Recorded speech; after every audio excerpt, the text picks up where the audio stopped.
भाटखेड़ा जिला राजगढ़ से बड़ी खबर। राष्ट्रीय स्वयंसेवक संघ के शताब्दी वर्ष के अवसर पर भाटखेड़ा में एक भव्य हिंदू सम्मेलन आयोजित किया गया। सम्मेलन से पहले नगर में विशाल कलश यात्रा निकाली गई, जिसमें माताओं, बहनों, युवाओं और ग्रामवासियों ने उत्साहपूर्वक सहभागिता की। कलश यात्रा डीजे और ढोल की भक्तिमय धुनों के साथ नगर के प्रमुख मार्गों से होती हुई EGES विद्यालय परिसर पहुंची, जहां मुख्य सम्मेलन आयोजित किया गया। कार्यक्रम का शुभारंभ विधिवत पूजा अर्चना के साथ हुआ। सरस्वती शिशु मंदिर की बालिकाओं ने स्वागत गीत और आकर्षक सांस्कृतिक प्रस्तुतियां दी, जिन्हें देखकर उपस्थित जनसमूह मंत्रमुग्ध हो गया। इस ऐतिहासिक सम्मेलन में भाटखेड़ा, जटामढ़ी और देवाखेड़ी सहित आसपास के गांवों से हजारों सनातनियों ने भाग लिया। कार्यक्रम में विभाग संचालक उदय सिंह चौहान, जिला संरक्षक हरि सिंह केसवाल, सदानंद त्यागी महाराज और कथा प्रवक्ता गोपेश नाथ महाराज मुख्य अतिथि के रूप में मौजूद रहे। वक्ताओं ने अपने उद्बोधनों में राष्ट्रभक्ति, सेवा भाव और सामाजिक एकता पर जोर दिया।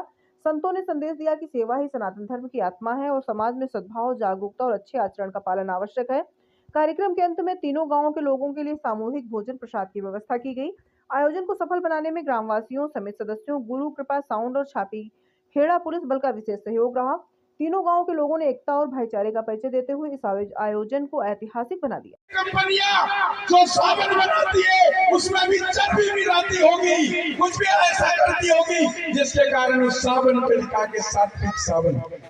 नहीं तो ये बताता है साबुन पे लिखने की क्या जरूरत है? अरे तो मंदिर हाथ करते हो कोलगेट आदि, इनमें भी जाने क्या क्या चीज होती है। सुबह उठकर जिस मुखारबिंद से भगवान का नाम लेना चाहिए, सबसे पहले हम चर्बी से हमारे दांतों को घिसते हैं। हमारे बमूल के पेड़ खड़े हैं, हमारे रतनजोत के पेड़ खड़े हैं, हमारा पतंजलि का दंत क्रांति चलता है। हमारी स्वदेशी चीजों को अपनाने का काम करिए।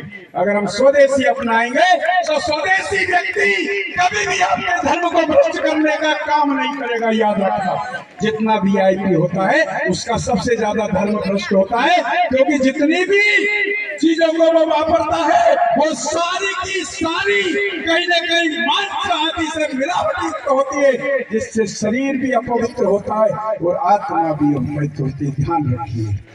मैं तो निवेदन करूंगा मेरे बंधुओं, मेरे भाइयों की जिह्वा पर अगर हिंदी हो तो मेरी माता बहनों के मस्तक पर बिंदी का होना आवश्यक है। अगर ये हमने कर लिया तो हमारी संस्कृति बच जाएगी।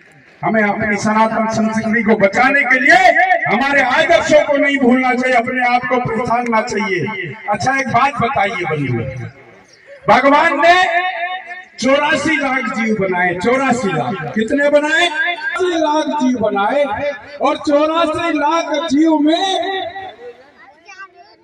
रामायण ये कहती है कि हम जिस थाली में बैठ कर खाते हैं उसमें छेद नहीं करना चाहिए, भाव तुमने पैदा हो जाएगा। याद रखिए। तो भारत में रहना है तो भारत से प्यार करो, और नहीं इस भारत से मुख मोड़ जाइए, जोड़ जाइए। किसने कहा जाओ ना जाओ, अरब चले जाओ, खजूर पर चढ़ो, खजूरें खाओ। किसने मना करा आपको? रोका किसने है? बड़े जोर से बोलते मेरे मौला बुला ले मदीना मुझे। अरे जहाज चलने के लिए तो खजूर के अलावा कुछ नहीं है। और जब ये आपको पता है तो इस भारत में हमारे भारत माता की शक्ति को कमजोर करना चाहते हैं, उस कमजोरी को दूर करने के लिए हम आज इकट्ठे हुए। हम सब हमें ध्यान है।